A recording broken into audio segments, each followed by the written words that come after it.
And, you're home a lot. So started reading, and my brother-in-law actually said at the time, he was like, oh, here's this book you should read. It's really cool. Rich Dad, Poor Dad.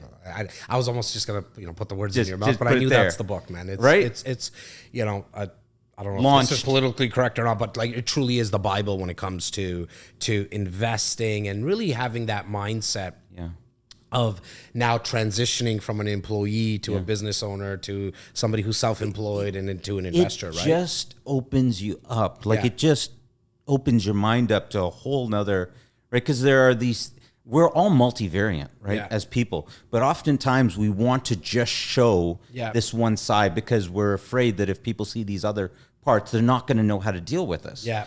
And that book really starts to open you up to, I'm allowed to look at these other sides. Shameless plug, right? I had Robert Kiyosaki on the podcast. Yeah. Go back and watch the episode. Yeah. I mean, really, because it was an interesting one because like that guy just does like where he's at in his life right now. He doesn't give a shit. Yeah. Like he just doesn't give a shit the stuff he was saying. Like, I was kind of even taken aback. Maybe that was probably like, I don't know, about two years ago. Just right after COVID. Yeah. After the first lockdown, and you could just tell, man, like that, like he's really wanting to put out the education as much as he possibly can, but he's not holding shit back. Like he's talking about like even back then he was talking about how much money was being printed and the trouble that it was going to get us into at the time of this recording. Now, like we're summer of 2022, we fucking have seen what's. Like now we're living it, like that money that they printed in the States, here in Canada as well. And we'll definitely get the take on that. So you bought your house. So 2005, I read this book. Yeah. And now I want to say this because there's a lot of people that, okay, you read the book and then they're like, now what? Or they're afraid. I was afraid of failure, of making a mistake, right? Like what do I know? Right. I've read this book. Got inspired. Maybe the right word is got motivated. Right? It just opened up a new line of thinking. And because I grew up in Scarborough, right, 2-bedroom apartment. I won't hold that against you. Right? Thank you. 2-bedroom apartment, no lawn to mow or anything like that. It was barely an idea. The fact that we had our first home was amazing in and of itself, right? So I could own real estate, right? So now here's this book, opens up this idea, but I'm going to mess this. I can't do this. Yeah. And it's not meant for me. Like all the shit that goes in people's head, right? Like it's why I have something right above my left shoulder here says RF. It's removing the friction. Right. Right? It's removing the friction in your own head. And it generally starts with the lack of belief and faith in yourself that you can actually do something that you have visualized or dreamt of, right? Yeah. Like to say, I can't, I'm not going to be able to get the financing for a home, or I'm not going to be able to put the team together. Yeah. That's just lack of belief. And in fact, I mean, it's why I love having someone like yourself on. And for all the viewers and listeners, like I know probably like 2% of what the heck Neil does and who you are. Yeah. However, I'm bringing guys and gals on to the podcast just to tell your story because they might not resonate with me, right? Somebody might be watching and saying, dude, like this Rexdale shit that you always talk about and the fact that you're not educated or you have all these insecurities. I'm not that friggin' person. Or if I bring on I bring on Laura and they look at her and they're like, oh, well, it's a good looking blonde girl. I can't fucking resonate with her. Right. Like, you know what I mean? She has an MBA. There's no way, or I bring on Yas and he just came from Morocco. It's why I want to really go wide with this and tell people's stories, because now you look at Neil and we're going to talk about all the stuff that you're up to, but he was scared too. Yeah.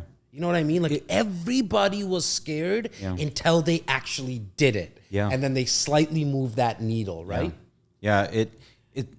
I find it really important to share with people that when, after I got inspired, I already had 2 kids at that point in time.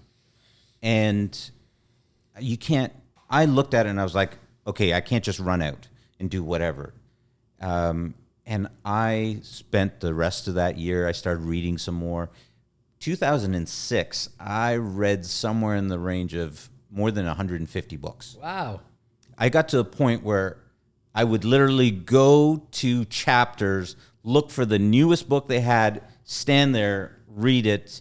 Once you get into reading that often, Did you buy them or just read them at Chapters? No, I was just reading them at that point. I'm not fucking around. Yeah. There was a time I didn't have money. I read in Chapters. I would dog ear the book a little bit, put it in the fucking back. I'm not talking like when people come up with dumbass excuses about shit. Like I just put it in the back, went to the same chapters, and like if they had cameras and they looked at them, they would see the same guy coming back, picking up that book. I didn't have the money to buy them. You know what I mean? At certain times. So that's why I even asked. I know people are probably thinking I was being sarcastic with the question. Yes. It was real.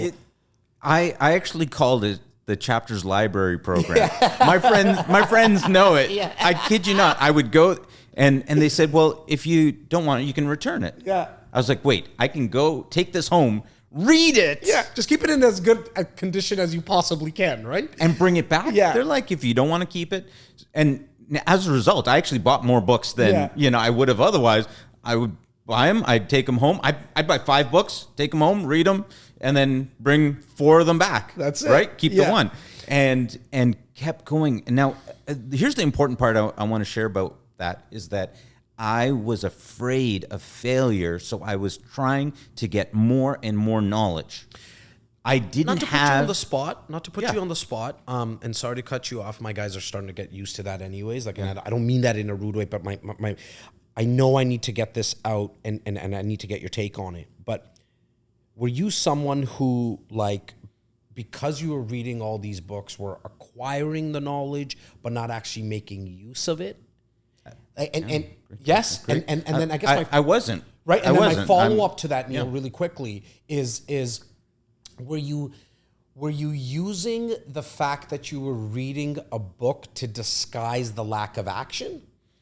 Okay, so now let me finish the story. See, so I'm reading and I'm getting down to 100. I get to 150 books. I'm over that, and it gets to the point where I can read a book in chapters. Okay. Because I'm like, chapter 1, know it. 2, 3, Fast reading 4. shit. Right? Got it. Yeah, know the Speed reading, yeah. Right? You already know what they're talking about. And at that point, when I got there and I was like, okay, I've learned, and I've talked to bankers, I've talked to real estate agents and brokers and all these different people, and they're all confirming everything I'm saying. So I've got the knowledge now. And so now what? And in that moment, and I'm a spiritual man, I was like, all right, okay, God, if I'm going to trust you, then, and if I trust that you've got my life, then I'm going to move forward, and whatever happens, happens. Right? You got my back. I'm not going to go around blaming you.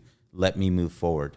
I've got this knowledge. There's nothing left, right? If you have faith, then it's time for action, right? Because now at that point, all that I'm left with is fear. I can't use knowledge as an excuse anymore. All that's left there is fear, and I have to decide what kind of man I'm going to be. Mm-hmm. Am I going to sit with the fear and live with regret, or am I going to take some actions? And having kids, you teach them, you've got to do things, and you're going to make mistakes. And it's easy to tell other people what to do, right? Right? Like even, it could be your kids, it could be nieces, it could be nephew, it could be just other staff people. You can tell somebody else what to do, but when it fucking comes to you doing it, like it's a lot tougher, right? Was the moment that I was like, all right, let's go.